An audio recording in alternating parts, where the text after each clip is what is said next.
Hi friends, once again welcome back to ABG Tips. സുഹൃത്തുക്കളെ, ഒരു പുതിയ വീഡിയോ ആയിട്ടാണ് നിങ്ങളുടെ മുമ്പിൽ ഞാൻ വന്നിട്ടുള്ളത്. ഈ വീഡിയോ എന്തുകൊണ്ടും റിലേറ്റഡ് ആയിട്ടുള്ള ഒരു കാര്യം എന്ന് വെച്ചാൽ വെഹിക്കിൾ റിലേറ്റഡ് ആണ്. അഥവാ പുതുതായി ഡ്രൈവിംഗ് ചെയ്യാൻ പഠിക്കുന്നവർക്കും അതുപോലെ തന്നെ ഇപ്പോൾ ഡ്രൈവ് ചെയ്തുകൊണ്ട് ഒരുപാട് സംശയങ്ങളുമായി ഡ്രൈവിംഗ് ചെയ്യുന്നവർക്കുമുള്ള ഒരു ടിപ്സുമായിട്ടാണ് ഞാനിപ്പോൾ വന്നിട്ടുള്ളത്. once again welcome back to ABG Tips. Channel subscribe ചെയ്യാൻ മറക്കരുത്. മുകളിലുള്ള ബെൽ ബട്ടൺ അമർത്തുക. അതിനുശേഷം വീഡിയോ ഇഷ്ടമായെങ്കിൽ ഷെയർ ചെയ്യുക, അതുപോലെ തന്നെ ലൈക്ക് ചെയ്യുക. നമുക്കറിയാം, പൊതുനിരത്തുകൾ, പൊതുവെ കേരളം എന്ന് പറയുന്ന ഒരു കൊച്ചു സംസ്ഥാനവും പക്ഷേ ഒരു മഹത്തായ ഒരു സംസ്കാരവുമായ കേരളത്തിൽ പൊതുവെ ഗതാഗത കുരുക്കുകൾ സ്വാഭാവികമാണ്. കാരണം കേരളത്തിൻ്റെ ഭൂപ്രകൃതി അങ്ങനെയാണ്. അതിൽ റോഡിൻ്റെ വിസ്തൃതിയും റോഡിൻ്റെ ആ ഒരു അവൈലബിലിറ്റിയുള്ള കുറവും അത് ഒരു വലിയൊരു ഭാഗം തന്നെ ബാധിക്കുന്നതാണ്.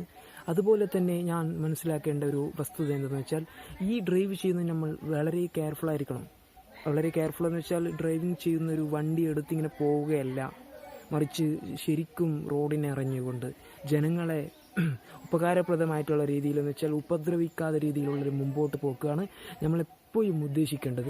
മാത്രമല്ല, 2018 കണക്ക് എടുത്തു കഴിഞ്ഞാൽ തന്നെ 4000-ഓളം ജീവനുകളാണ് പൊതുനിരത്തിൽ പൊലിഞ്ഞിട്ടുള്ളത്.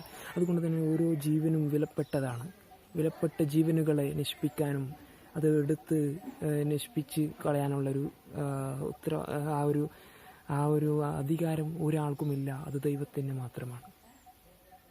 അതുപോലെ തന്നെ മനസ്സിലാക്കേണ്ട ഒരു വസ്തുത എന്ന് വെച്ചാൽ, ഞാൻ തുടക്കക്കാർക്കുള്ള അഥവാ ഡ്രൈവിംഗ് ചെയ്യാൻ തുടങ്ങുന്ന പൊതുവെ എല്ലാ സ്ഥലത്തുള്ള ആൾക്കാരും ഡ്രൈവിംഗ് സ്കൂളിനെ ആശ്രയിക്കുന്നവരല്ല. അവസാനം ഡ്രൈവിംഗ് ലൈസൻസും പിന്നെ മറ്റു റൂൾസിന് വേണ്ടിയിട്ടാണ് ഡ്രൈവിംഗ് സ്കൂളിനെ ആശ്രയിക്കുന്നത്. പൊതുവെ വീട്ടിലൊക്കെ വണ്ടിയുള്ളവരാണ്. ആ വണ്ടിയുള്ളവർ പൊതുവെ വീട്ടിൽ തന്നെ പഠിക്കുന്നതാണ് പതിവ്. ഞാൻ അങ്ങനെ തന്നെ പഠിച്ചുകൊണ്ട് ഞാൻ അങ്ങനെ തന്നെ ഡ്രൈവിംഗ് സ്കൂളിൽ പോയി ഡ്രൈവിംഗ് സ്കൂളിൽ നിന്ന് മറ്റു കോച്ചിങ്ങൊക്കെ കിട്ടിയിട്ടുള്ള ട്രെയിനിങ്ങൊക്കെ കിട്ടിയിട്ട് പിന്നീട് ഡ്രൈവിംഗ് ലൈസൻസ് എടുത്ത ആളാണ്. അതുപോലെ തന്നെ നമുക്ക് മനസ്സിലാക്കേണ്ടത്, വണ്ടിയിൽ ഉള്ള സെറ്റിങ്സ് ഒരു മാറ്റമുണ്ട്.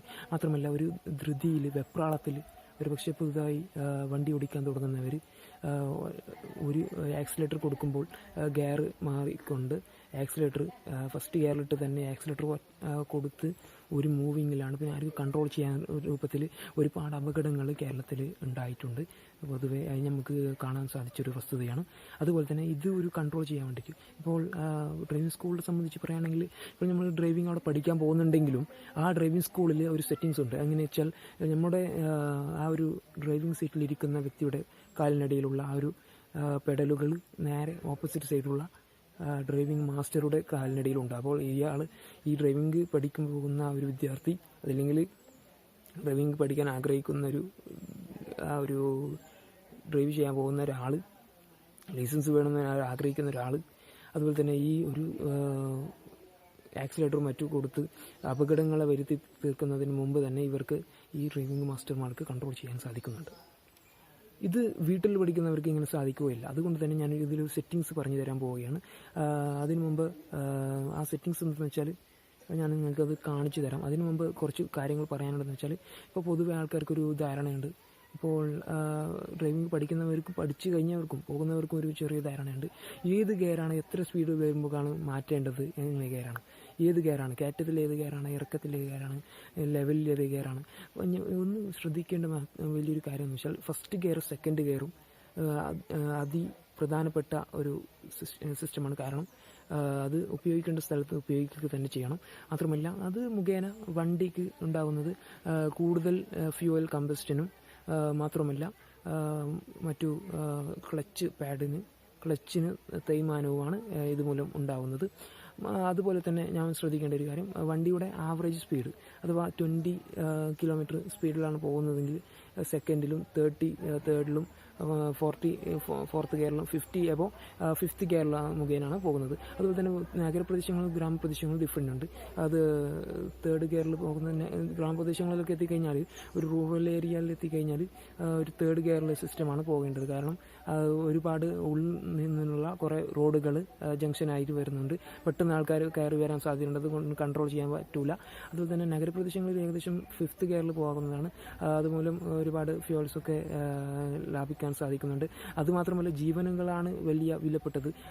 ടർണുകളിലൊക്കെ പോകുമ്പോൾ ഫോർത്ത് ഗിയറിൽ നിന്ന് സ്വാഭാവികമായി സ്ലോ ചെയ്യുമ്പോൾ അത് ഫിഫ്ത്ത് ഗിയറിൽ നിന്ന് ഫോർത്ത് ഗിയറിലേക്ക് മാറുകയാണ് ചെയ്യുന്നത്. അതുപോലെ തന്നെ പെട്ടെന്ന് ഹമ്പുകൾ കിട്ടിക്കഴിഞ്ഞാൽ, അതല്ലെങ്കിൽ എതിരൊരു വണ്ടി വന്ന് പെട്ടെന്ന് ചാടിക്കഴിഞ്ഞാൽ പൊതുവെ സ്വാഭാവികമായിട്ട് ചവിട്ടി നിർത്തേണ്ടി വരും.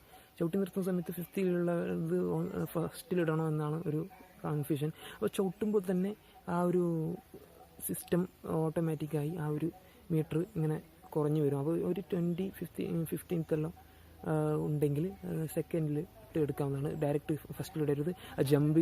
ജമ്പ് ചെയ്തുകൊണ്ട് അവിടെ ഒരു സഡൻ വെഹിക്കിൾ ഓഫാകാൻ സാധ്യതയുണ്ട്. അതുപോലെ തന്നെ ഞാൻ നിങ്ങൾക്ക് ഇന്ന് പറഞ്ഞു തരുന്ന ഈ വീഡിയോ ആ ഒരു കാര്യം, എങ്ങനെ ആക്സിലേറ്ററിൽ നിന്ന് ഈ ഒരു കേബിൾ ഡിസ്കണക്ട് ചെയ്തുകൊണ്ട് ഒരു ഫ്രീ മൂവ്മെൻറ്റ്, അഥവാ ഫസ്റ്റ് ഗിയറിൽ നിന്ന്, ആദ്യം നമ്മൾ ഫസ്റ്റ് ഗിയറിലാണ് വണ്ടി സ്റ്റാർട്ട് ചെയ്യുക. ആ ഫസ്റ്റ് ഗിയറിൽ തന്നെ ആ ഒരു ബ്രേക്കും ഗിയറും തമ്മിലുള്ള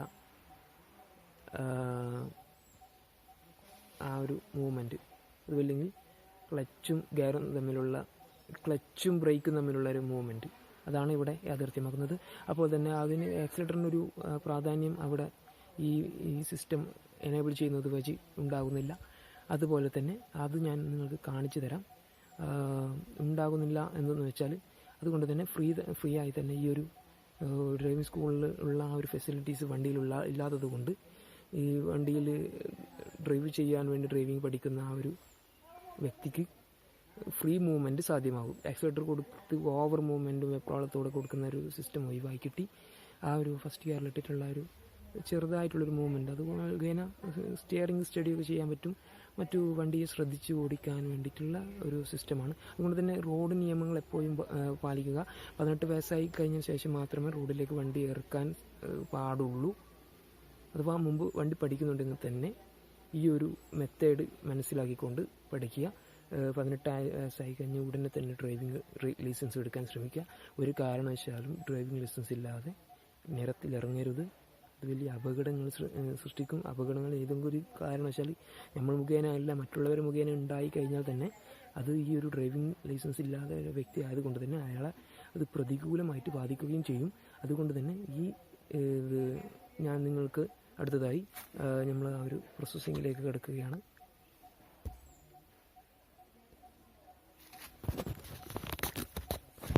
സുഹൃത്തുക്കളെ, നിങ്ങൾക്ക് എങ്ങനെ ഈ ഒരു സിസ്റ്റം എനേബിൾ ചെയ്യുന്നത് നോക്കാം. എന്തെന്ന് വെച്ചാൽ, ഞാൻ നേരത്തെ പറഞ്ഞതുപോലെ ആക്സിലേറ്ററിൽ നിന്നുള്ള ഒരു കേബിൾ എങ്ങനെ ഡിസ്കണക്ട് ചെയ്യുന്നത് നോക്കാം. ഇതുമൂലം ഒരുപാട് അപകടങ്ങൾ ഒഴിവാക്കാൻ സാധിക്കും. കാരണം ആദ്യമായി ഡ്രൈവിംഗ് ചെയ്യാൻ ആഗ്രഹിക്കുന്ന ആ ഒരു പഠിക്കുന്ന വ്യക്തി ഒരുപക്ഷെ വെപ്രാളത്തോടുകൂടി പെട്ടെന്ന് ആക്സിലേറ്റർ ചവിട്ടുകയും ഇരട്ടുന്നതിന് ശേഷം പെട്ടെന്ന് ചവിട്ടുകയും ഒരുപക്ഷെ വൻ അപകടങ്ങളും വൻ പ്രശ്നങ്ങളുണ്ടാക്കാൻ സാധ്യതയുണ്ട്. അതുകൊണ്ട് തന്നെ ഈ ഒരു സിസ്റ്റം എനേബിൾ ചെയ്യുന്നതോടുകൂടി ഒരു ചെറിയായിട്ടുള്ള ഫ്രീ മൂവ്മെൻറ്റ്, ഫസ്റ്റ് ഗിയറിലുള്ള ആ ഒരു ചെറിയൊരു മൂവ്മെൻറ്റ് മാത്രം സാധിക്കുകയുള്ളൂ. അതുപോലെ ഒരുപാട് ബെനിഫിറ്റും നമുക്ക് കിട്ടുന്നതാണ്. മറ്റുള്ള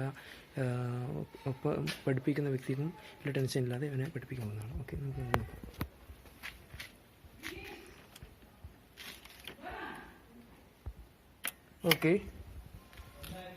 ഓക്കെ, കേബിൾ ഡിസ്കണക്ട് ചെയ്തിട്ടുണ്ട്.